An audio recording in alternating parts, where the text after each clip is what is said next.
Consejo Directivo del Congreso de la República acordó por unanimidad priorizar en el pleno de este jueves 4 de marzo el debate de la moción de orden del día que plantea la creación de una comisión especial multipartidaria que revisará la política de prevención de desastres naturales en el país. La sesión se iniciará a las 9:30 de la mañana. La decisión fue adoptada a iniciativa del presidente del Parlamento, Luis Salva Castro, quien señaló que de esta manera el Poder Legislativo asume la tarea de revisar las políticas vigentes en materia de prevención. Dicha comisión multipartidaria establecerá además los mecanismos de control del diseño, cumplimiento y evaluación de la política de prevención, así como los planes de contingencia para minimizar los efectos de los desastres en la población. Cada grupo parlamentario designará a su representante en esta comisión. Alba Castro manifestó que los recientes terremotos que causaron muerte y destrucción en países como Chile y Haití son señales que no deben ser desatendidas. Por ello, dijo, es necesario corregir las deficiencias que se presentaron cuando no se cumplió recientemente con el acatamiento de la alerta de tsunami en la costa peruana.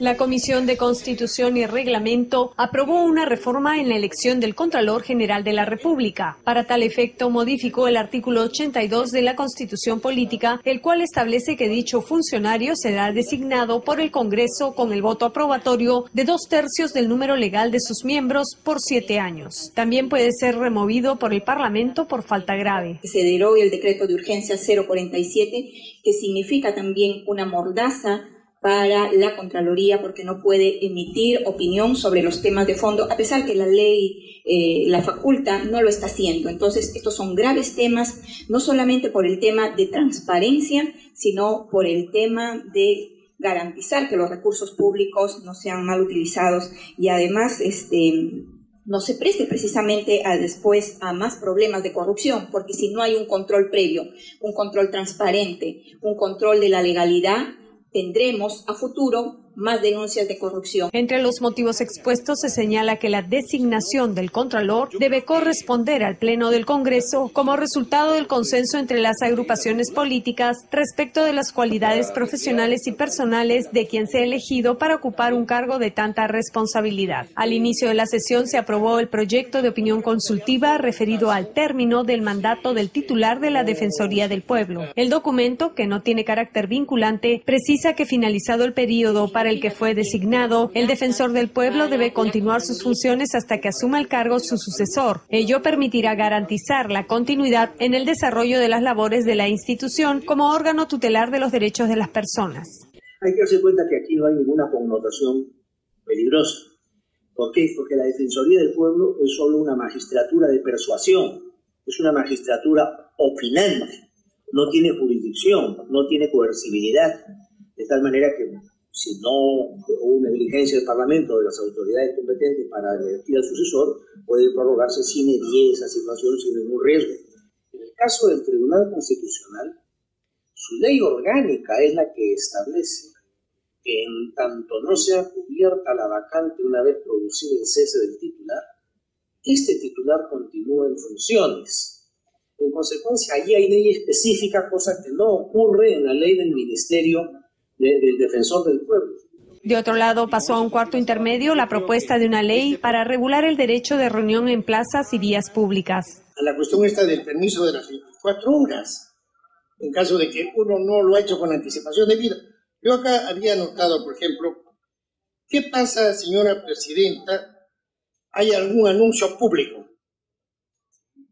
Pongamos, recordemos nuevamente al régimen de Fujimori, cuando aquel ministro dijo que me perdone Dios después de haber dictado medidas económicas que devastaron nuestras economías de los pobres aquí en el país, y esto generó toda una protesta inmediata.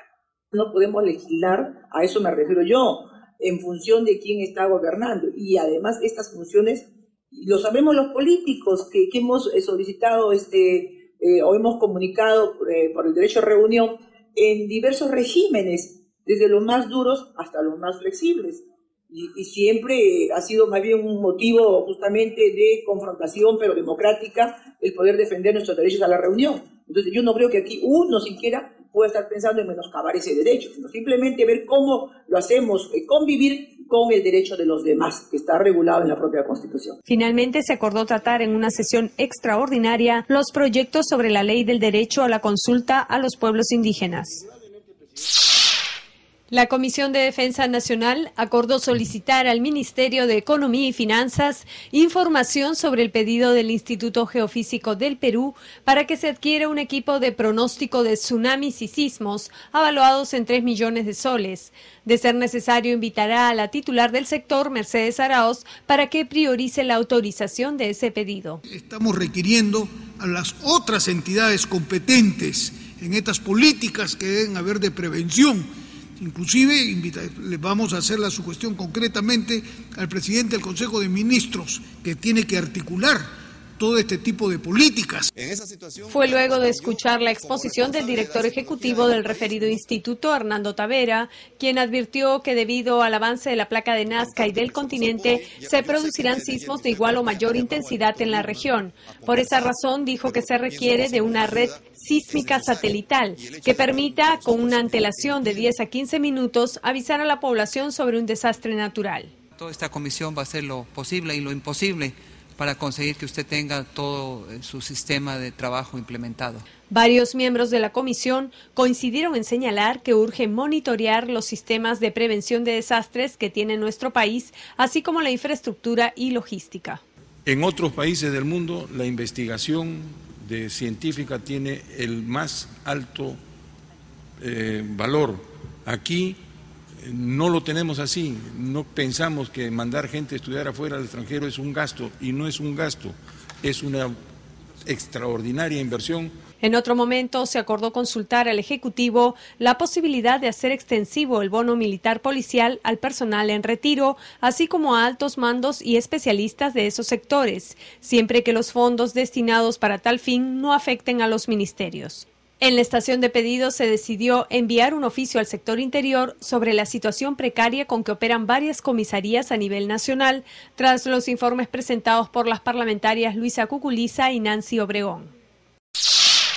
En la 13ª sesión ordinaria de la Comisión de Transportes y Comunicaciones llevada a cabo en el hemiciclo Raúl Porras Barrenechea, se acordó por unanimidad formar un grupo de estudio que se encargue de la elaboración de un llamado Libro Blanco de la Seguridad Vial, que debe adoptar, entre otros asuntos, medidas que vayan desde la prevención hasta la formación e investigación y la seguridad vial como prioridad política. La comisión, presidida por Juvenal Silva, aprobó también invitar para la próxima semana al ministro de Transportes y Comunicaciones, Enrique Cornejo, con la finalidad de que informe acerca de diversos temas relacionados con su portafolio, como el caso de los accidentes de aviación ocurridos en Nazca, la concesión para la fabricación de placas de rodaje, la cancelación de la autorización para operar a la radio Oriente Vicariato Apostólico de Yurimaguas. En la 13ª sesión ordinaria de la Comisión de Transportes y Comunicaciones se sancionaron 2 iniciativas legislativas. La primera, que propone la declaración de necesidad pública del proyecto geopolítico bioceánico Perú-Brasil llamado Ferrovía Interoceánica Salaverry-León Soprado, frontera Perú-Brasil.